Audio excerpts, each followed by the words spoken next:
I'd like to welcome everyone to the Monday, March 14th meeting of the Pine Bluffs Town Council. Will you please join me in the Pledge of Allegiance?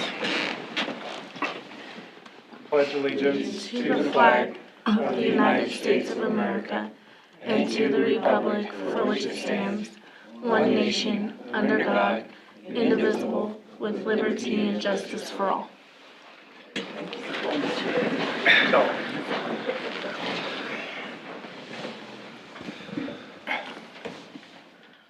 Okay.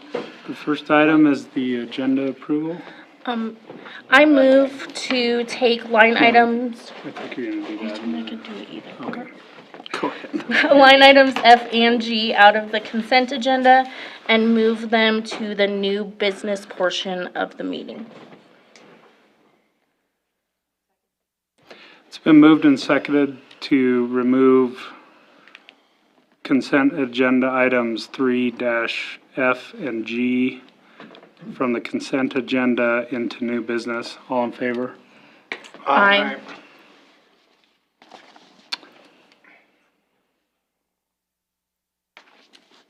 I think we might need a motion for the regular. I move to approve the agenda as amended. Second. Moved and seconded, we approve the agenda as amended. All in favor, say aye. Aye. Consent agenda.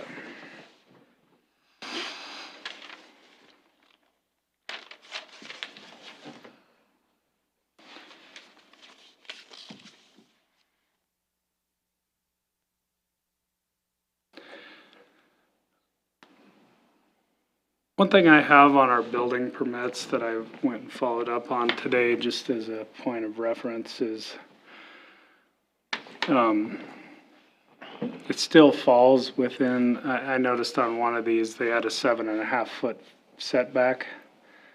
So I went and measured it because that sounded fairly close.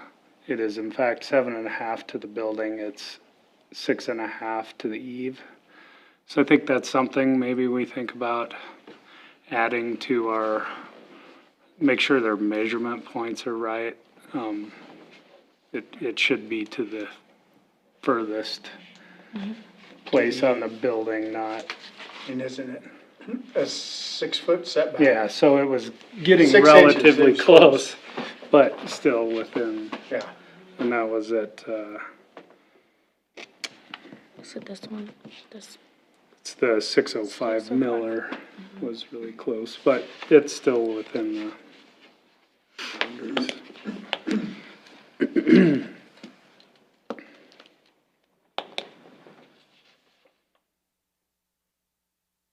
Any questions?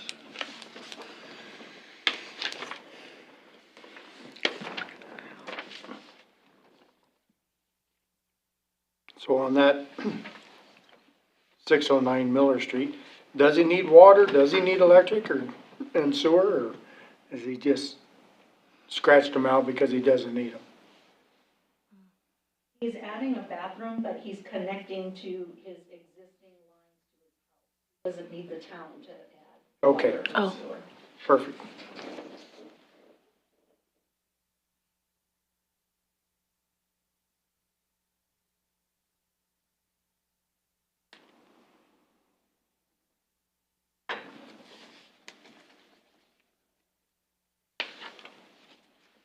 Move to approve the consent agenda.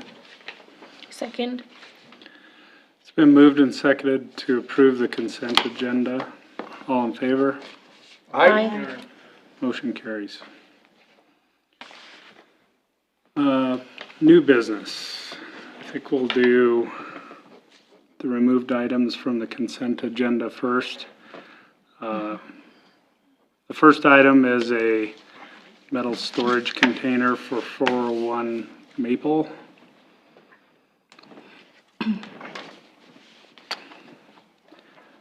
So I think the concern here is hearing from the landowner about what it is actually going to look like and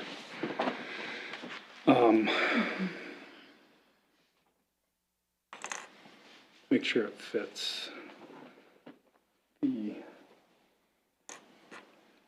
the I think our building codes are fairly vague on those, and that's something we would like to address.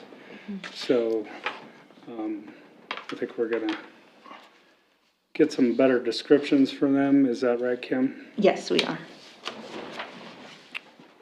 Okay.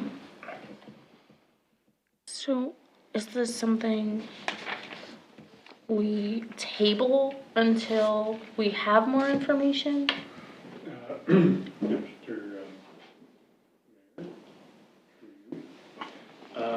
the appropriate motion would be to postpone for 1 month, okay? Okay. I move to postpone the approval of the building permit for 401 Maple until the May meeting.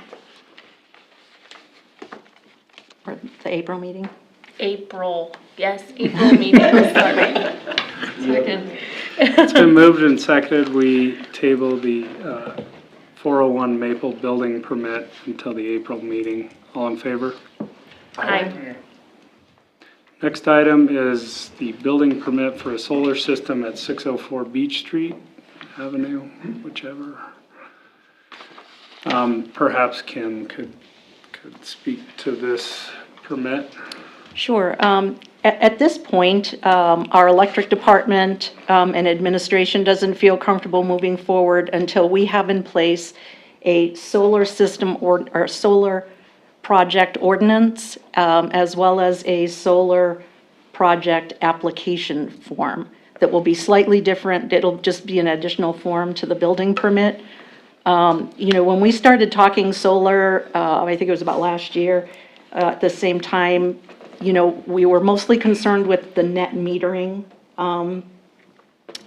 program. And while I feel as though I have a good net metering program to present to you, that doesn't address how we need to follow code when putting in these systems. There's a significant safety factor that needs to be inspected once the system is in place. Specifically, if we have a power outage in town and one of our linemen is out working, whether it be from our team or from one of our partners, if they're out working to correct a power outage, we don't want a solar system backfeeding into our lines, which could potentially cause significant harm, if not death, to the linemen. So we need to develop an ordinance and an inspection process whereby we have an inspector that will look at that afterwards. Our application process also needs to have a spot where the state fire marshal's office, and specifically in their electric planning department, would also sign off on this. This all came to light when we were reviewing how other municipalities were handling this, as well as Laramie County. And it also, we had a conversation with our, one of our fire marshal inspectors that comes to our area. And it also falls in line with the state of Wyoming's policy on solar power projects throughout the state. So for that reason, I need to finalize getting this information together and preparing an ordinance for your review. Unfortunately, I couldn't do that quick enough to have it ready for this meeting. However, I will have it ready for our open discussion meeting on, I believe it's the 22nd of this month, so that we can go through that proposed ordinance and proposed application process. Make sure that you are all aware of what we want to do, and if there's any further information that you want me to gather for you all, and then we can pass that, or start the pass process for that ordinance at the April meeting.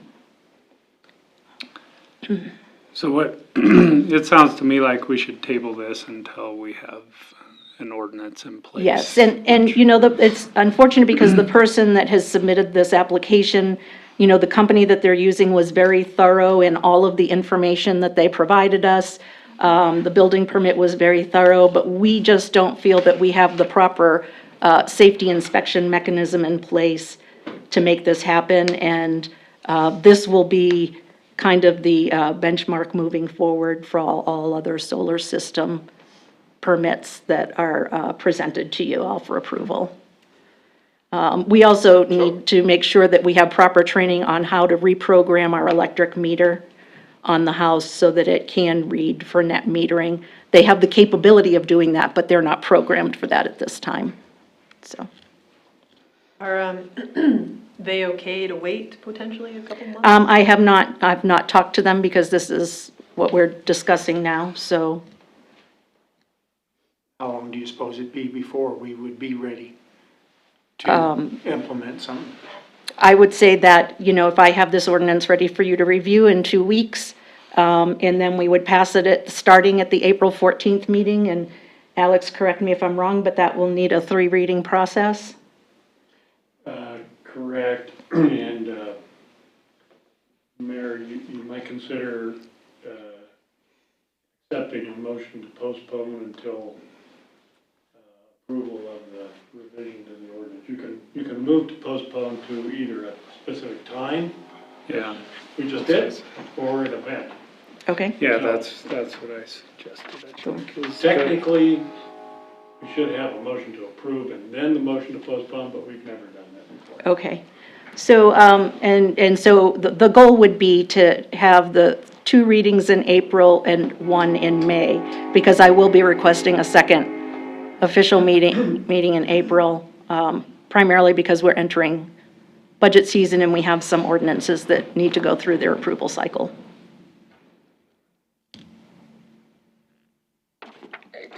The description of the work on that building for that deal, it says they're gonna pave the alley from entrance on Second Street, headed north and turning west around the back of the building, then exit onto Main Street. I think that's Are just we, in that. That's what it says.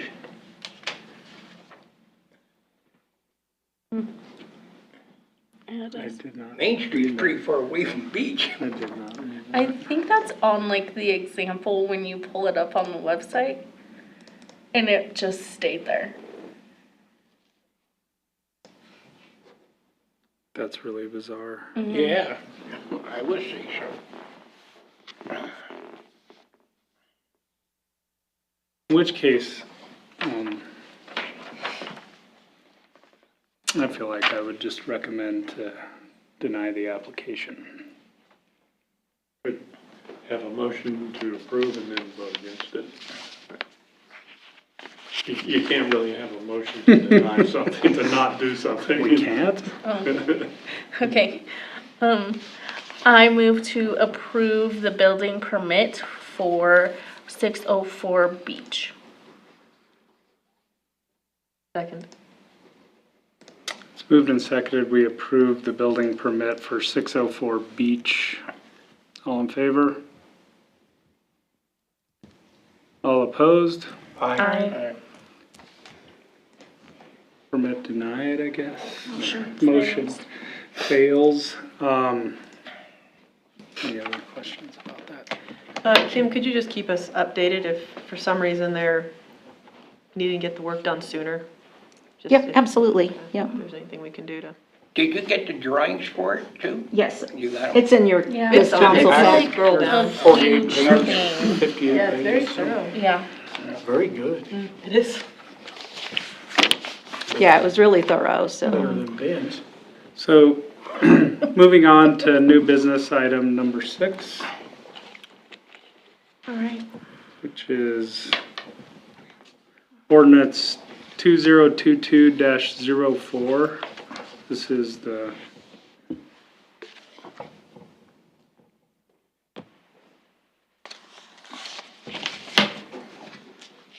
which one is this? This is the actual rate. Are we, no, ordinance 20, the ordinance is for amending that's our what it code is. of ordinances. Okay. Ordinance 2022-04. An ordinance amending Chapter 12 of the Code of Ordinances of the Town of Pine Bluffs, Wyoming, entitled Public Utilities, modifying and reorganizing those provisions governing the use of town water system, establishing a procedure for setting rates, and providing for an effective date.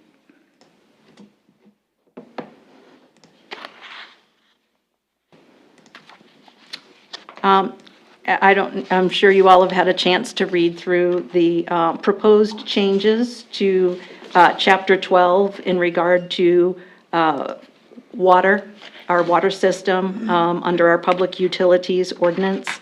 And the copy that you have is the redlined copy from our water engineer, and it is currently under final legal review.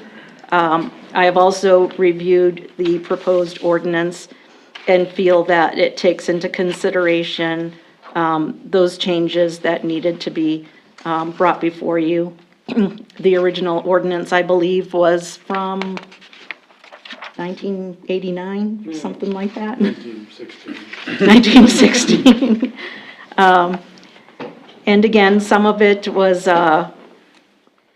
some of them are just fairly basic term changes, as well as some minor additions to things like water, alterations to the water lines, sizes of pipe, excavation requirements, and things of those natures. So does anybody have any changes to those proposed, any questions regarding those proposed changes that are in your redlined copy? I don't this time. Not at this time. I would just say, you know, there's a lot to review right now, but if anything crops up and, you know, you need to interact, please do so. And we can kind of smooth out the process by incorporating some of those things in the final version for next time. Great. This is it's got to go 3 times, right? Correct. This would be the first reading where all you have to do is read the title and take a motion. Okay. I move to approve ordinance 2022-04. Second. Moved and seconded, we approve ordinance 2022-04. All in favor? Aye. Motion carries.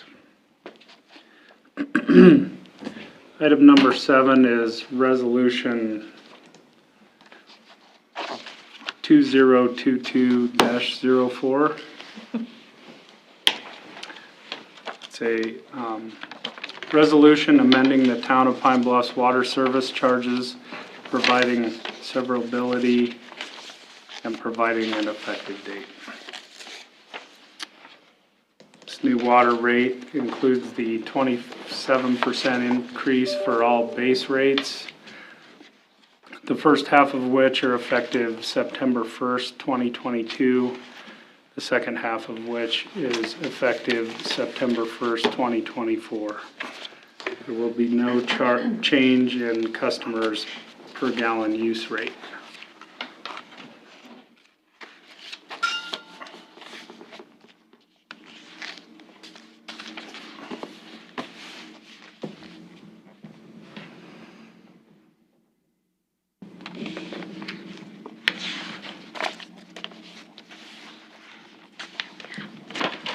Move to approve this resolution. Second. Moved and seconded to approve resolution number 2022-04. All in favor? Aye. Motion carries. Item number 8 is seal coat and marking airside pavement project bid recommendation.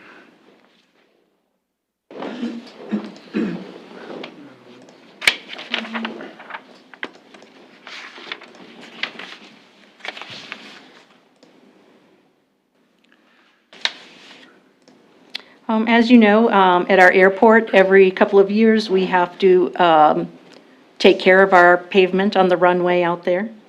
And that is a statewide bid process for all Wyoming airports. The recommendation is for Straight Stripe Inc. to do the work. They have done our pavement project at the airport the last couple of times, and they have done a good job and have been great to work with. This project is funded 90% by YDOT state funds. 10% will be funded by the town. The town's portion of this particular project will be $5,302.05. $83,159 will be covered by the State of Wyoming Aeronautics Division. I just have a quick question about that. Yes, So the state recommends that we go with the overall state low bid, yes, which is approximately a $75 differential to us on the high side, yes. which is not a huge deal. What happens when we don't do that? What if we wanted to go with the local? I could Oh, have with asked- the next lower Yeah, I'm bid? not sure this is really a necessary question for open meeting, but it's occurred to me that, you know, we're going with the statewide lowest bid, but it Yes, we doesn't are. happen to be our lowest bid. Correct. It's just a broad recommendation, I guess. It is, and I think that if the variation for the town of Pine Bluffs, pulling us out, was, greater than the $75 difference, or, greater than what we thought was an acceptable difference, then we would have brought this up to the state prior to this award recommendation. I did notice that when I received it from our airport engineer, MC Schaff, and I didn't ask him simply because it wasn't a significant enough issue financially, but I can definitely ask the question in case this happens the next time around. I was just wondering if that ever happens. I don't know.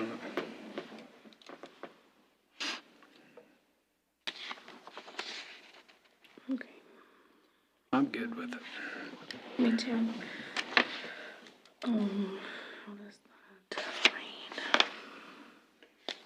If I might, Mayor, subject to checking to make sure of this,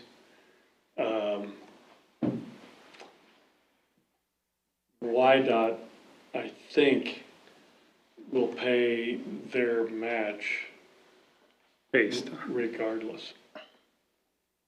So the problem for YDOT is if they get the low bid,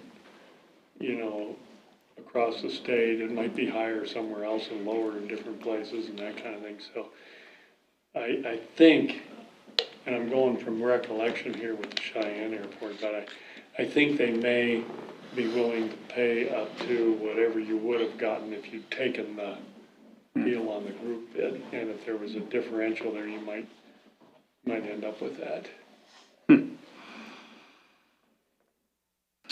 Interesting. Any other questions?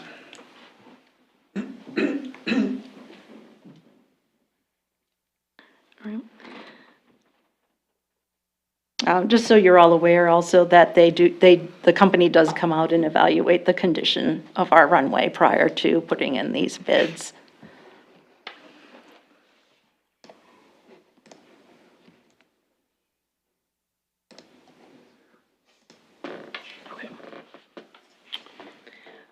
I move to approve the recommendation to accept the bid from Straight Stripe Inc.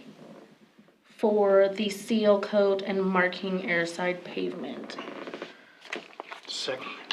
It's been moved and seconded. We approve the bid from Straight Stripe Inc. All in favor? Aye. Aye. Motion carries.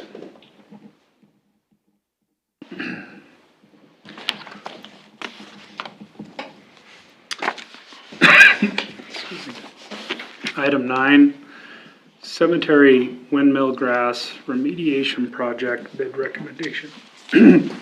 Excuse me. As you're all aware, we put out an RFP to remediate the windmill grass at the Pine Bluffs cemetery, that the condition of the turf at the cemetery, as well as our trees and some low spots in the soil, have really been kind of gnawing at us here on the staff, and I'm sure that we have, several families that are concerned about the condition out there. So for that reason, we released the RFP. We broke the proposal up so that the first part was actually removing the windmill grass, and they had the option of removing it by chemically abating it or mechanically removing it, and either hydro-seeding or sodding. And they provided costs for all four of those options. In addition to the windmill grass, we also had a line in there for them to provide topsoil and fill all the low spots throughout the cemetery. And then another line to test, abate, and replenish any contaminated soil in the area marked for tree planting, and to plant 10 to 12 3-inch caliper deciduous trees along the fence line. The total cost of that project on the low end was to chemically treat the windmill grass to kill it, and then apply hydroseed. The hydroseed would also contain an herbicide for the weeds.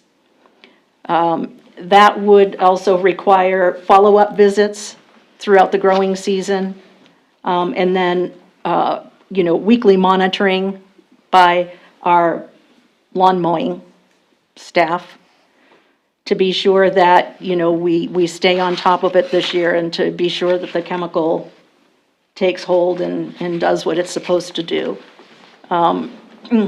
The cemetery is 7 acres in total, and so the cost for that first option is $89,730. To mechanically remove the windmill grass, i.e. cut it all out, and hydroseed would be $199, $345.60. To chemically treat the windmill grass and replace it with sod would be $191,500. And to remove all the windmill grass and replace it with sod would be $282,670. I can't tell, I mean, you can only imagine that not only is the cost of the sod very expensive for 7 acres, but it is extremely labor intensive to cut around all of the monuments out there. So after having a conversation with with the company that proposed to go with the first option of chemically abating the windmill grass and hydroseeding, they felt confident that if they came back and monitored it on a regular basis throughout the growing season and made sure that the lawn mowing staff really kept an eye on it every week when they're there, that this would be a successful option. If we see any areas where windmill grass is starting to pop through, then we would need to treat it or hand remove it immediately so that there is no spread. So it's going to require us to be very conscientious, especially during that first season and the second season. But I think that at pretty much the third of the cost of the highest alternative, which would be the most successful of the alternatives, that we should go with this chemical abatement and hydroseeding.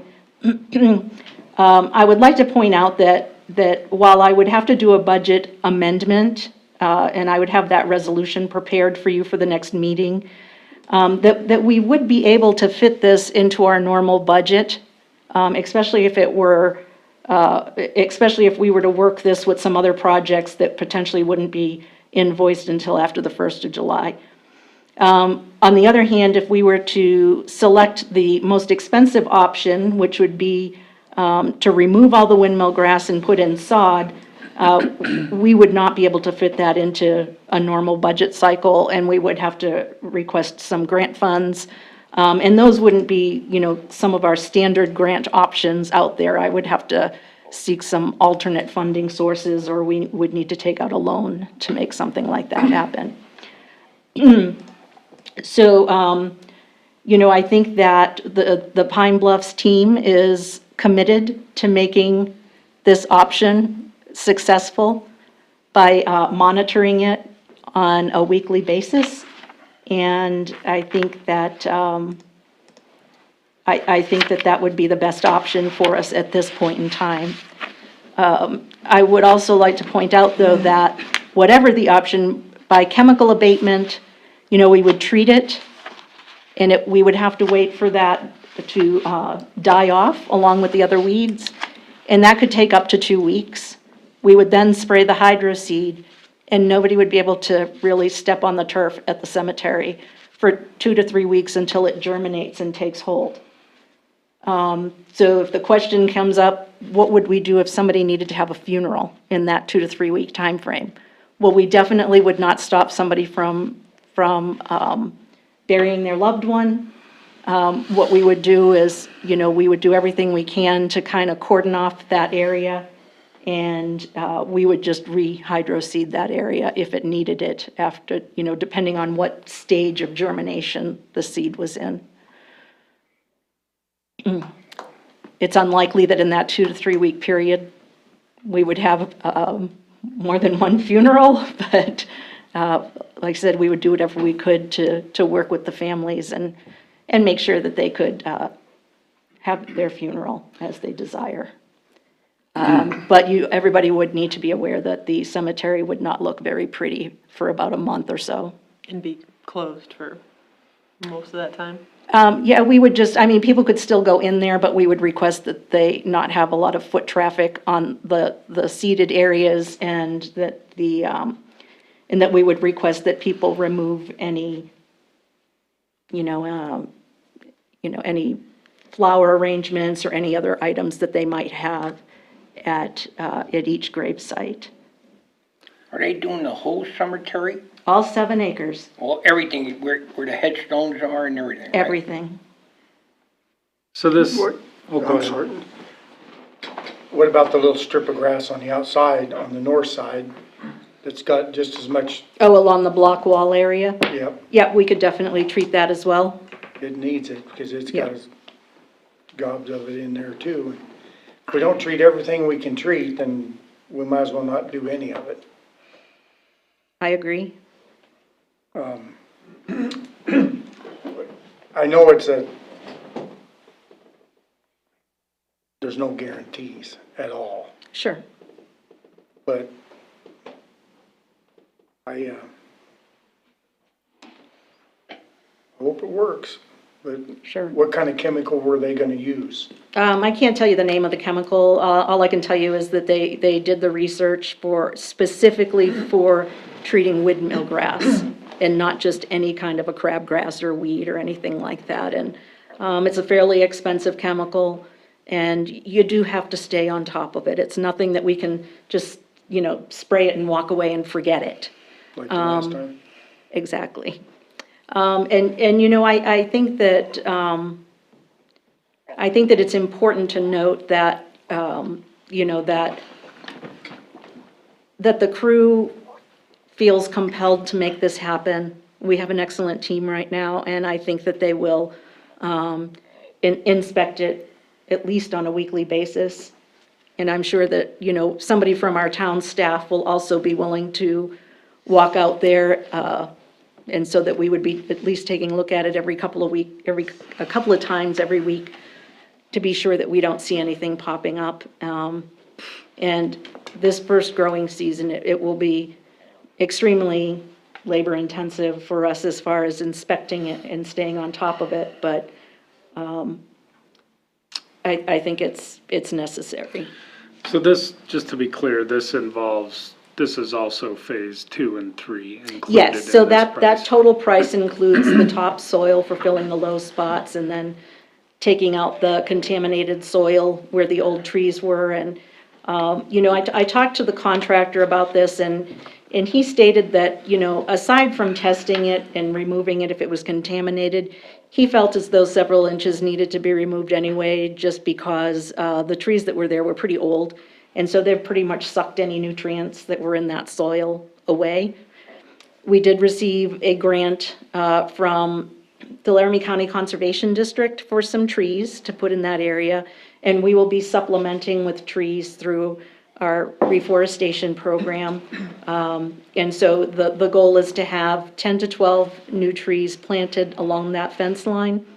And those trees, when I say a 3-inch caliper, they would be about 14-foot tall trees. They would be similar to what the trees around the border of City Park looked like when we first planted those after the hailstorm. And those trees are pretty tall now. They'll be fast-growing trees. So I think that we would see kind of an instant facelift there. And aside from this particular project, last year I had requested a quote for us to remove the chain link fence along the west side of the cemetery and replace it with a black metal decorative fence similar to that which is along the back side of the Veterans Memorial. I want to say it's probably about a 5 to 6 foot tall black metal fence. It's far more pleasant than the old bent up chain link fence that we have there now. At any rate, the contractor that gave me the quote to do that last year is the same contractor that put in for this windmill grass project. And so he also recommended that if we were able to come up with the funding, that was approximately $32,000 to remove that. It also requires us to remove all that concrete curbing that's right along that tree line, because that's what that chain link fence sits on top of. And well, that concrete curbing is also busted out. So it would be easier if we removed that concrete curbing while we're there, ripping out topsoil anyway. But if we don't want to allocate those funds this time around, then we can certainly do that next year. Because you can remove that curbing at any time. It just would kind of make sense to do it all right now. What, I would be more in favor of doing it all at once if we can figure that out. One of my concerns, though, is the timing. I don't know how early in the year. Obviously, you want it vibrant and growing before you kill it. So now are we mid-May? We would prefer our cemetery to be open on Memorial Day. Absolutely. And so now our replanning is in the hottest part of the year by the time we start. I don't know if that impacts their thought process about whether it's early, but we run into the same. You know, I don't think so. I think if you were all in agreement to award this contract, then we could definitely have them get started on this process during the month of April.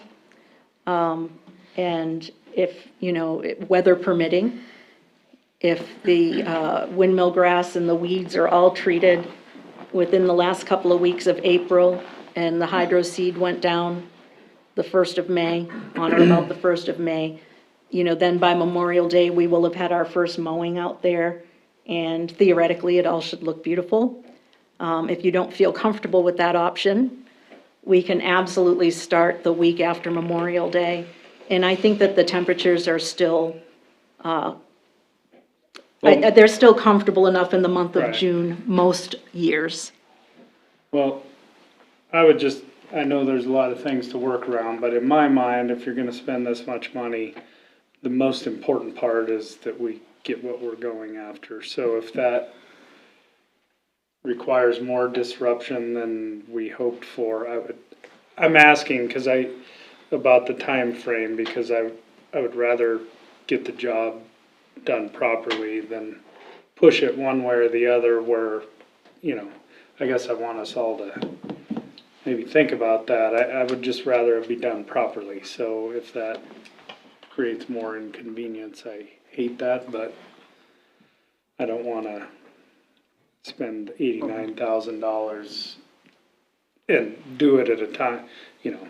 Sure. Do it 2 weeks earlier than optimal or whatever. In a windmill grass, you usually don't see it until June, July. Sure. When it heads out, you know. Well, I guess I would just say that, knowing that, I guess they would use their best judgment to, for it Absolutely, to be the most effective time to do it. sure. You know, and based on weather conditions, they may come back and say the best time to do it will be in the late summer to early fall. And so that's another option. But we, you know, again, we're gonna have to just look at the weather patterns and Yeah. get the contractor's best judgment on when to make this happen. I have a quick question. The chemical that's used, is it gonna damage the trees that we do have there? No, Okay, just making sure. yeah.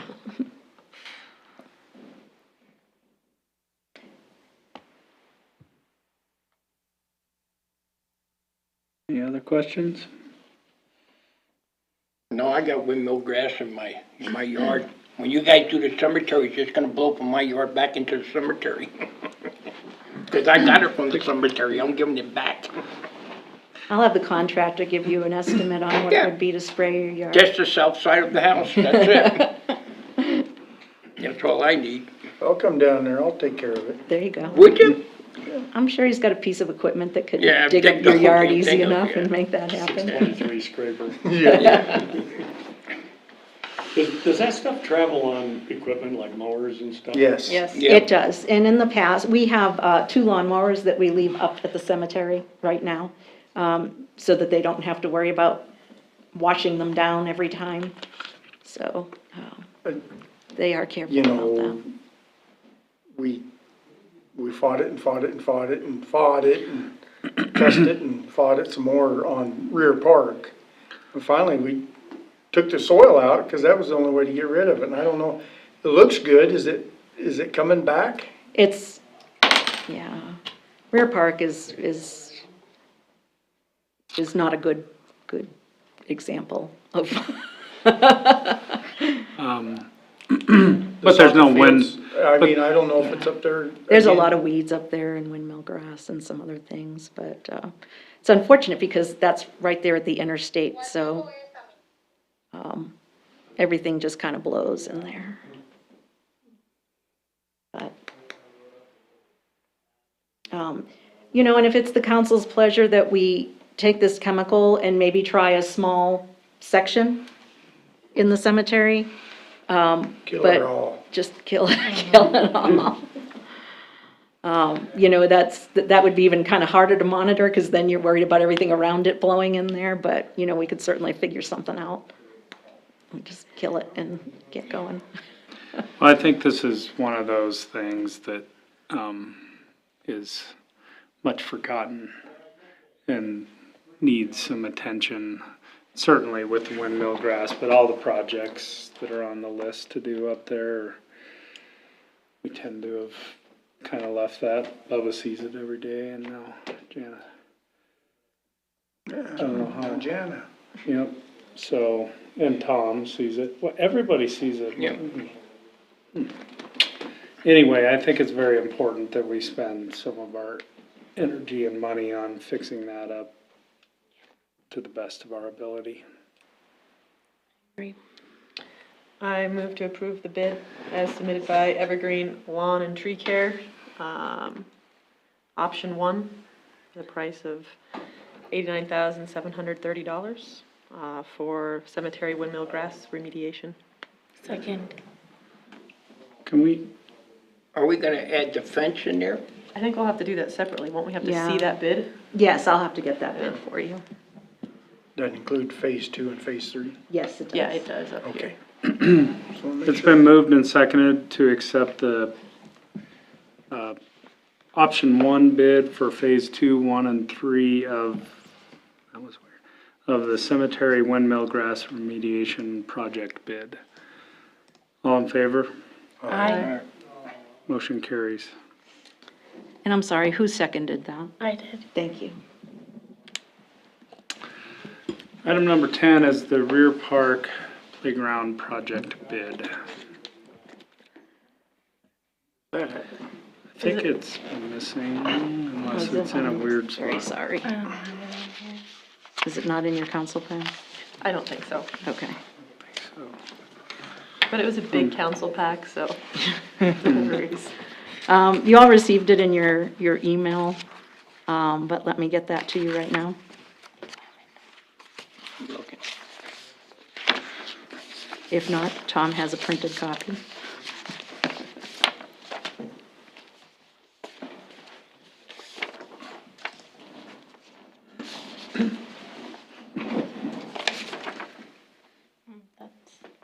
I think that's it. No. Yep, that's it.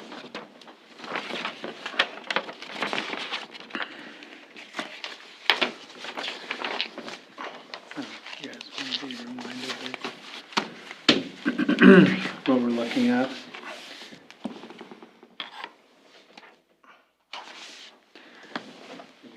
Maybe I'll read it.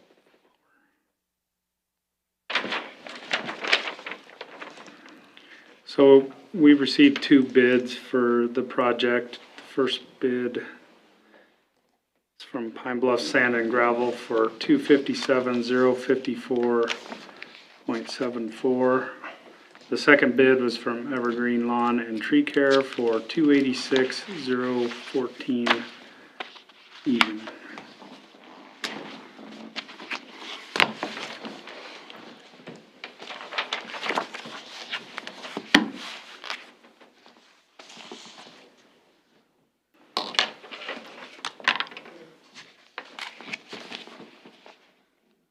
Okay, if you all refresh your council packs, it will be in there. Thank you. Welcome. Thank you.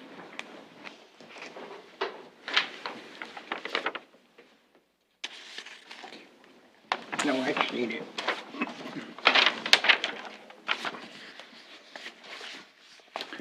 You guys have any questions? You're not.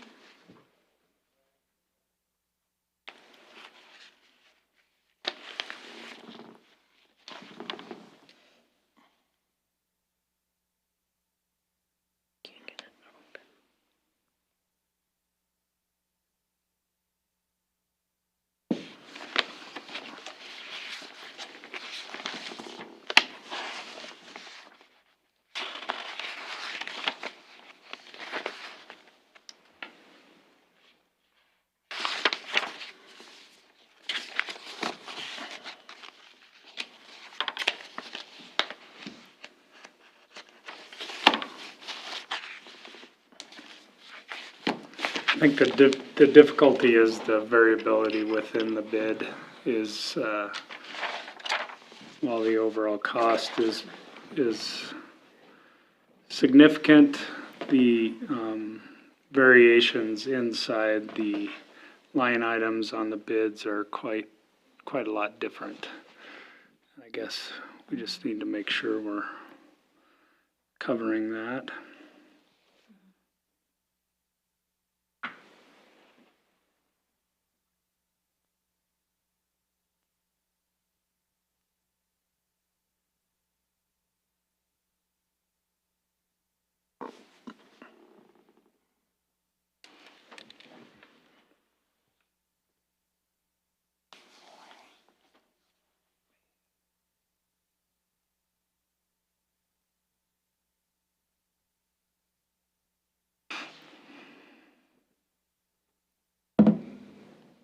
Do we know why they're so different? I believe that what happened on some of these was that, each company has their own area of expertise. And I think that, Pine Bluff Sand and Gravel's area of expertise is bringing in their heavy equipment and doing the grading, and clearing and, things of that nature. It's obvious that both contractors would be hiring a subcontractor to install the playground equipment and the pour-in-place rubber fall surface. It is my belief that Pine Bluff Sand and Gravel would be subcontracting out the sprinkler system. And that is most likely why their cost under the PVC seems very, very high. It's most likely the cost for a subcontractor to come in and install all that for the sprinkler system. You know, it's the same reason why I think that their line items for clearing and grubbing and grading were extremely low. That's their business, and I think that, you know, they probably built the cost of their equipment into their mobilization line item. Now, these are assumptions that I have made and based on our working relationship with the local company. I do believe that there may have been an error on the line item price for the concrete work. I believe that they probably looked at that on a square foot basis and not a square yard basis. If awarded the contract, we would address that at the pre-construction meeting, ensuring that they are aware that, you know, we've noticed this price differential and ensuring that, you know, they plan to abide by their bid price, their overall bid price for the project. As far as some of the other variances out there on the line items, you know, I'm not 100% sure.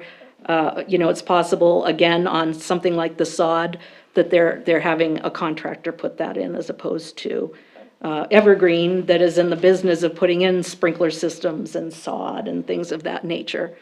And so, you know, I think that if you were to look at a line-by-line cost on Evergreen's bid, I think that is probably more true to their actual cost of doing that work, because they too have the equipment to do things like grading and clearing and things like that. But they wouldn't be subcontracting out a sprinkler system or sod. They would be subcontracting out just the playground equipment and the rubber fall surface. I think that if we assumed that gravel went with a square foot price as opposed to a square yard price, if you multiply that out to a square yard price, I believe that they would still be the lower of the two bids.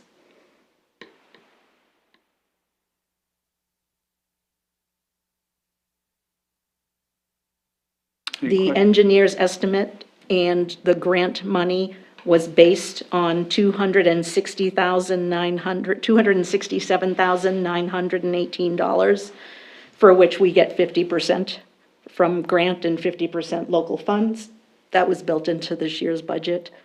So I think that considering those costs were from, that estimate was from in 2020, I think that we're doing pretty good to stay within that engineer's cost estimate. On the other hand, if you were to elect to go with Evergreen, I think that is still workable, considering the original estimate was from 2020.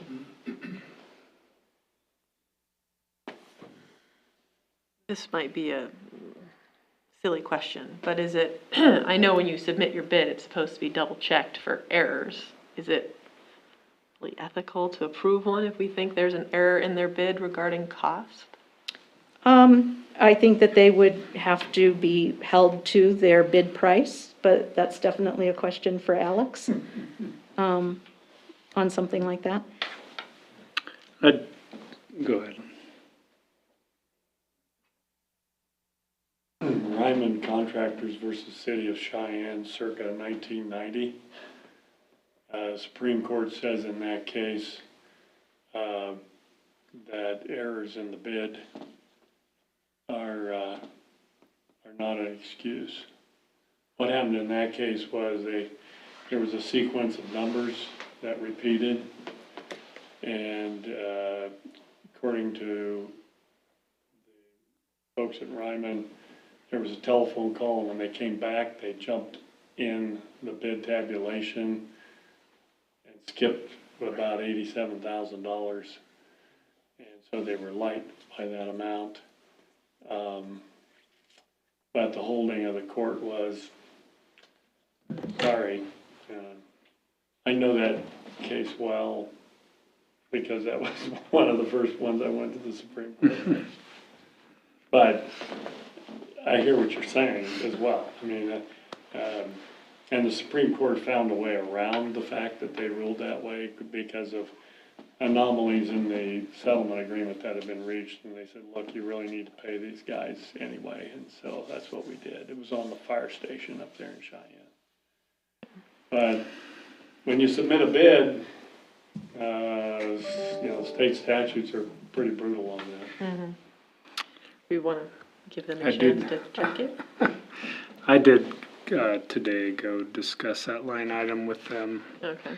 and they're aware that they have made an error, and are still,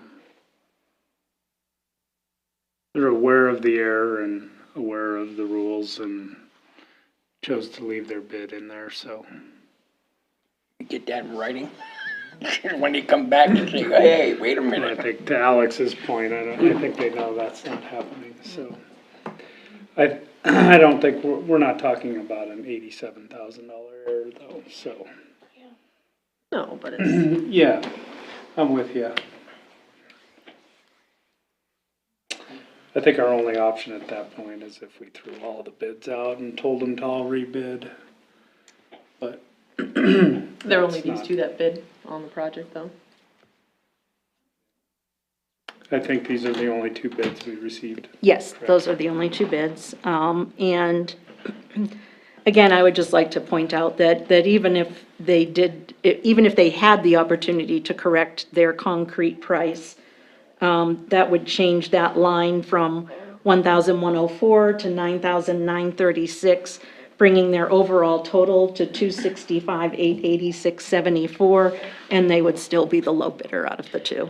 Yeah, it's not necessarily my concern that they won't still be the lowest. It just seems unethical for us, knowing there's a mistake, to pick them out, even though we know it's gonna be more than it is.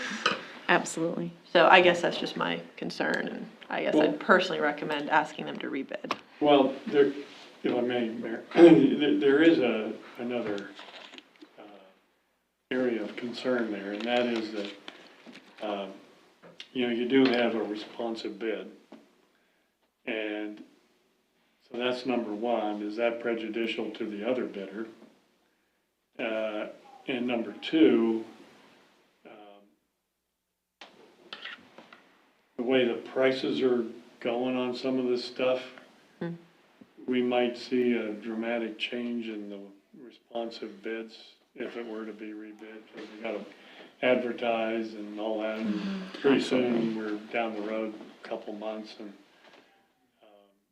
so it's really, the town, the community that would have to backstop that, because I think our grant is fixed, if I understand you right. Correct, we have until 2023 on the Yeah. funds, so. They're not gonna give us a raise. No, oh, absolutely not, no, we won't get a raise in the grant. That would be nice, Yeah. but we, So, those are also some ethical concerns that Yeah, that's true. kind of come into the mix. I feel comfortable with choosing Pine Bluff Sand and Gravel on this one. Aside from the error on the concrete sidewalk, they still come in low. Local company with a pretty good reputation, so I have a hard time walking away from said bid. Oh, I wouldn't, it's not walking away or trying to hurt a local company. I just worry that, it's enough money that it seems it could unintentionally harm them as a business. But I don't know their business, probably not, but I don't know. But Justin, you said you talked to them, they know about the difference, right? In the concrete? I just asked for a confirmation Yeah. that they reviewed it, and when they reviewed it, they found their error, and so, they had the opportunity at that point to pull their bid out of consideration. I think that Alex could speak to this, but I think that was their two options, is either go with this or pull their bid completely if they thought that would, Yeah, if you talk to them and they're good with it, I guess then that probably makes this a whole moot point. I guess it just goes to show, double check your work. yeah. I also would like to point out that I don't think anybody up here is trying to get over on them. It's just a No, process no. that we can't. Yeah, we no, can't- no, We it's can't just fix a, for them. I was more trying to look out for them in Right. terms of a cause. No, and than I this, completely you know, understand that. Keep them from getting a job. Yep. But yes, with all things in, taking into consideration, it's probably best to accept the bid with prices, and they're aware that this was a mistake, and to be fair also to the other bidders, so all things considered, like I said, it's probably something I didn't need to bring up.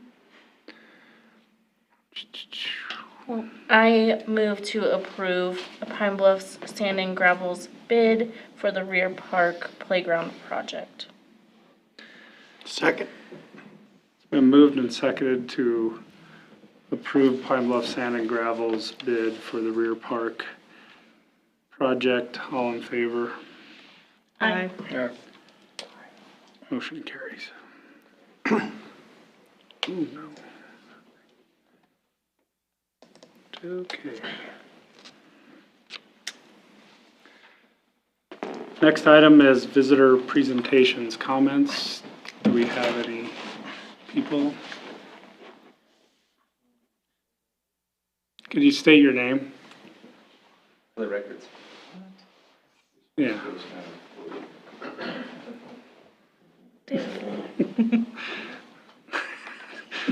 He's now additionally our, Kerry Lanning, Pine Bluffs, Wyoming. First of all, because you're kind enough to accept my words of unwisdom, I want to thank the town of Pine Bluffs for spotting a dumpster at my mom's house while we're in the middle of the cleaning process. I think we filled our 18th dumpster today. And with that being said, we talked about this while we were working up there today. And my question is the town gonna have a spring cleanup day? And if you are, has there been a date discussed or set yet? As Kim looks at her calendar. Yes, there has been a week, and that was something that I appreciate you bringing up, because I would have certainly forgot about it under department reports. But we have that scheduled for the week of April 25th. That way people have time to do their cleanup before our big graduation weekend and Memorial Day and all that. And as a reminder, should somebody forget about spring cleanup week or have something to get rid of at a different time of the year, we always have bulk trash pickup available at no additional charge. All you need to do is call the town hall and let us know what you have and when you want to put it out, and we'll get it picked up at no charge. However, spring cleanup week is a great opportunity to get everything out there. And thank you. After listening to the discussion about the windmill grass at the cemetery, my question and concern is this chemical spray going to discolor the headstones at the cemetery? We did not specifically ask that question. However, they are very conscientious in their application, and they will not be going near the headstones. They will go around them, but they won't be doing a broad spray. Okay, It'll be close to the ground spray. okay. Okay, that's all I had. Thank you. thank you. Thanks, Carrie. Any other comments? Moving on to department reports, Jana? For the senior center, really nothing. She said they're going over and updating their policies, so their meetings have been pretty uneventful. So, nope. Bubba? Nothing from me. Nothing new from me. Kim, I do have one question though. On the community master plan project, there is the community meeting set for March 22nd. And Correct. we haven't gotten a lot of information out to the public about that. So I was just curious. I think that at one point Logan Simpson said they would help us with that. So I was just curious if we've heard from them on getting that out to everyone. We did. We received the PDFs of all of the advertising documents. And so starting tomorrow, they will be posted on Facebook. Copies will be, hard copies will be hung up at various locations throughout town. And the mailers are being printed, and will go out in the mail by Wednesday this week. So people should receive them before the weekend in time. It'll just be an all mail to every post office box here in town. What time is that meeting? It will be at 5:30, starting at 5:30 on the 22nd. Okay. Just so you're aware of the format, it will start as a group presentation. It will be held at the community center. And then after their large group presentation, they will break out into several different working groups where they will get feedback from those different working groups. This is open to all members of the community, and we hope we get a large turnout. For people that can't attend, they will definitely be able to fill out surveys that will be going out, online surveys that will be going out. Not sure of how they'll go out. I think maybe SurveyMonkey or Google or something like that. So, yep, so you should see all that start flowing starting tomorrow. That was all I had. Thank you. Okay. Tom? I have nothing. Alex? Just quick and dirty report. Got a lot of criminal stuff we're still working on, trying to get those put away. And, a couple ordinances, trying to tune up, and just some miscellaneous stuff. And, if any of the governing body, if a question crops up or something like that, it's just I know, you and I have, hit emails back and forth from time to time and stuff. Don't be shy about, giving us a whistle. It doesn't have to be during office hours. You can call me at home or whatever. Because we're happy to respond to those, and we want to keep the wheels turning, so we don't want you to get hung up because you need a question answered or something like that. Feel free to let us know. Thank you. Great. Sonia? I don't have anything in particular. Do I have to go up to the podium? Yeah. It's the new rules. We had our basketball tournament this last weekend. Thanks, Allie, for coming and helping. That was a great help. We had 18 teams, 17 came.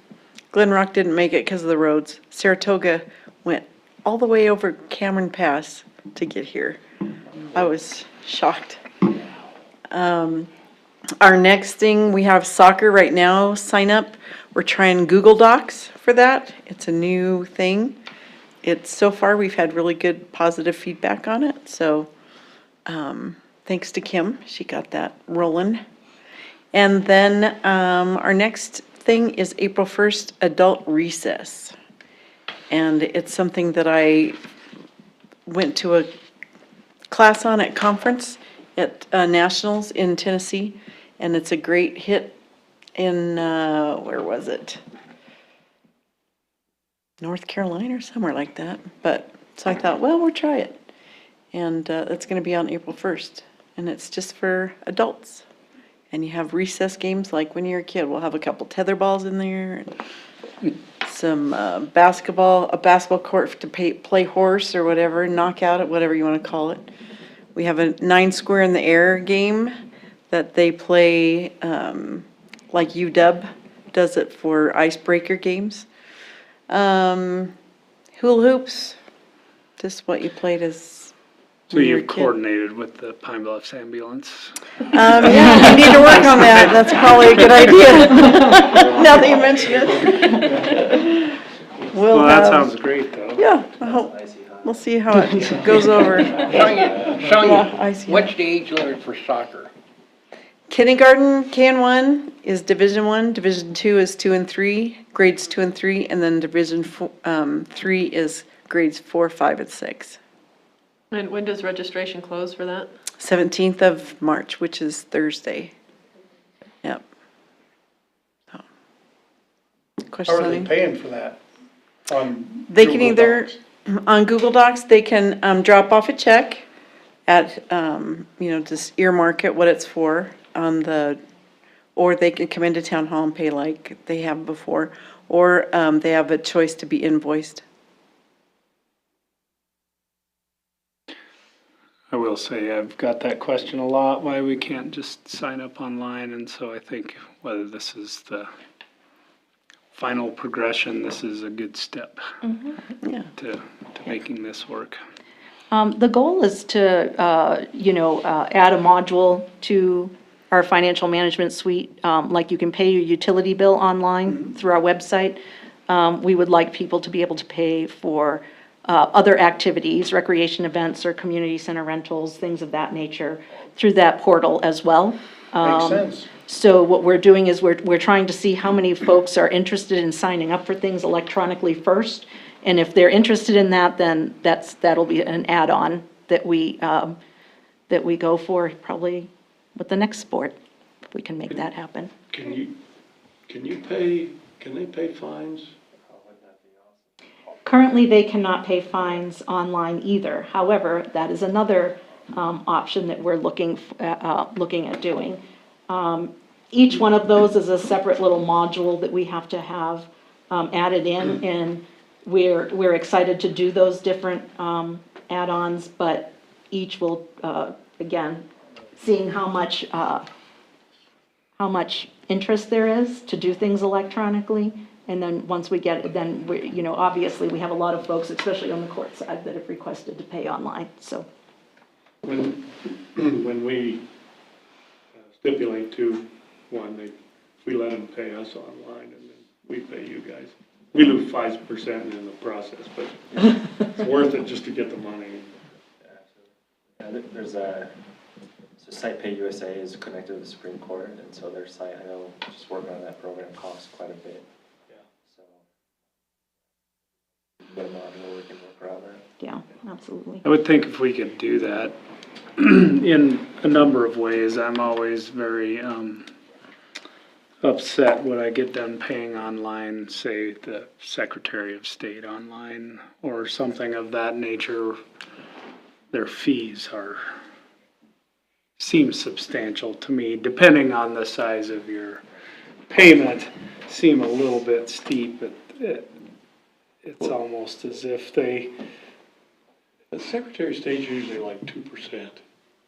yeah, that's.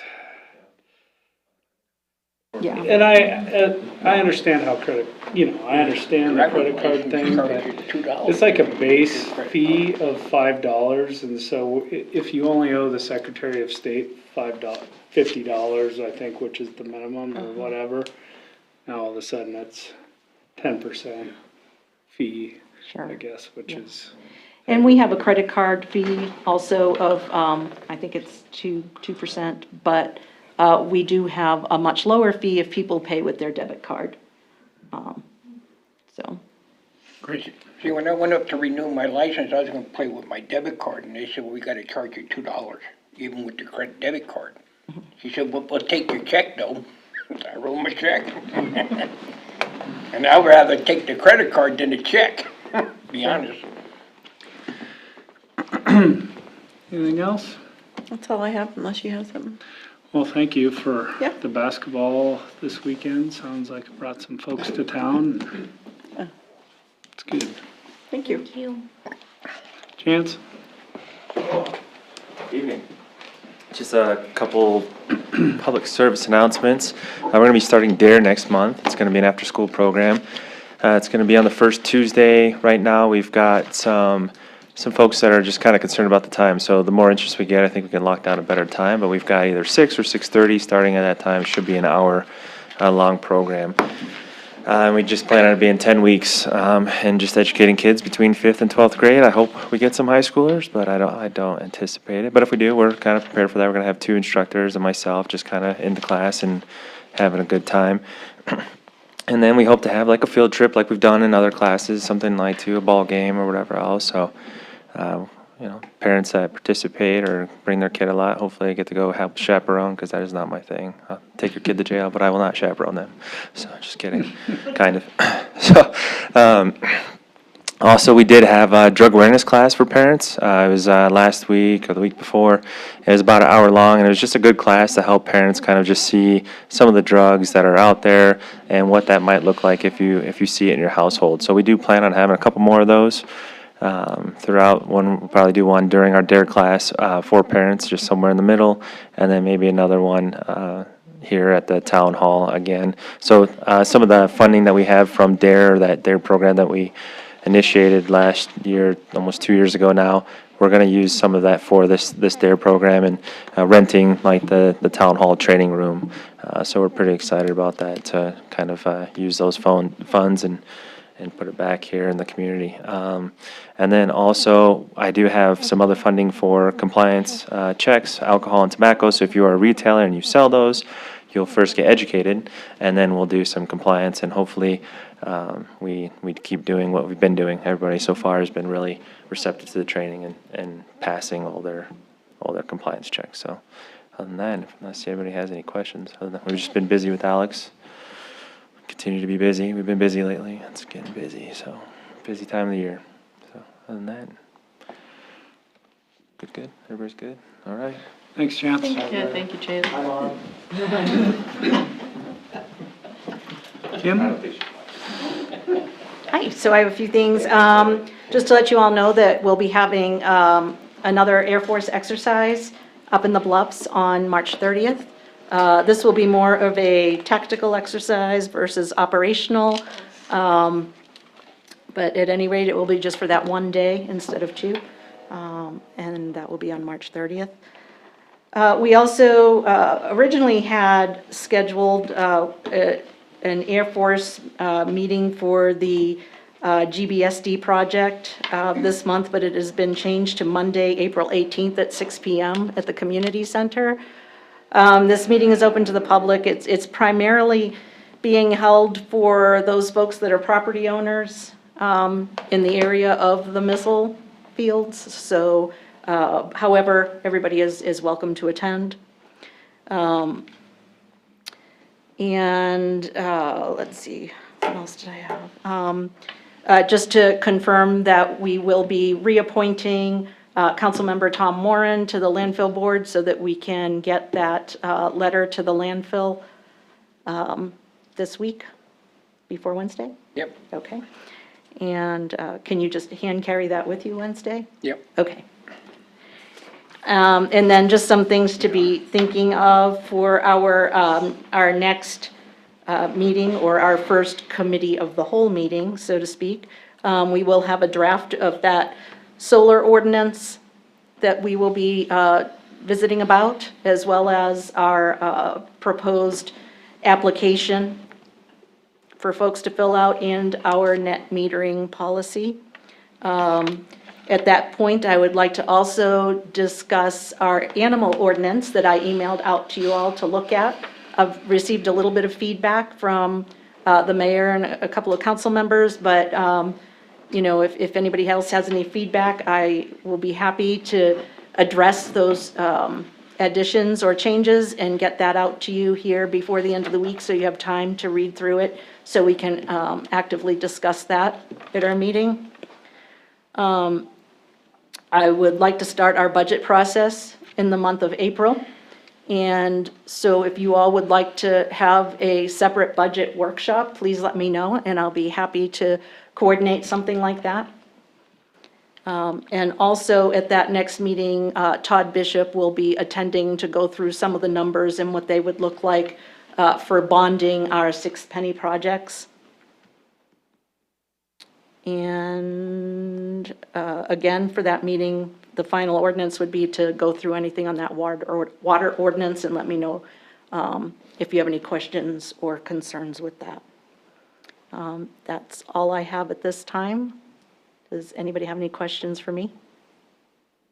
When is that next meeting again? It will be Tuesday, March 22nd? 23rd. Is it the 22nd or 23rd? I think we did them on Wednesdays. At 4 o'clock. Yeah, It's the it's 23rd. Wednesday, the 23rd. Wednesday, I'm sorry, Wednesday, the 23rd at 4 o'clock. Yeah. Thank you. So just quick question, we need to formally reappoint or? I don't think we formally appointed, I just wanted to be No, sure I we were think all in. Linda Heath, when I she think we called should me. have a discussion about What this. I actually, remember that, whatever your heart desires. But Linda Heath called me and said, I must be taking Don Randall's place, because his term was up. And she said, all I needed was a letter to hand carry up to her. Great. And the commissioners will do it from there. Great. If we do appoint and vote on that, I think he needs to abstain.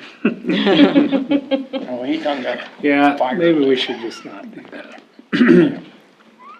Any other announcements or meetings? Anything? All right. I move to adjourn. Second. Move to adjourn, all in favor? Aye. Aye. Thank you.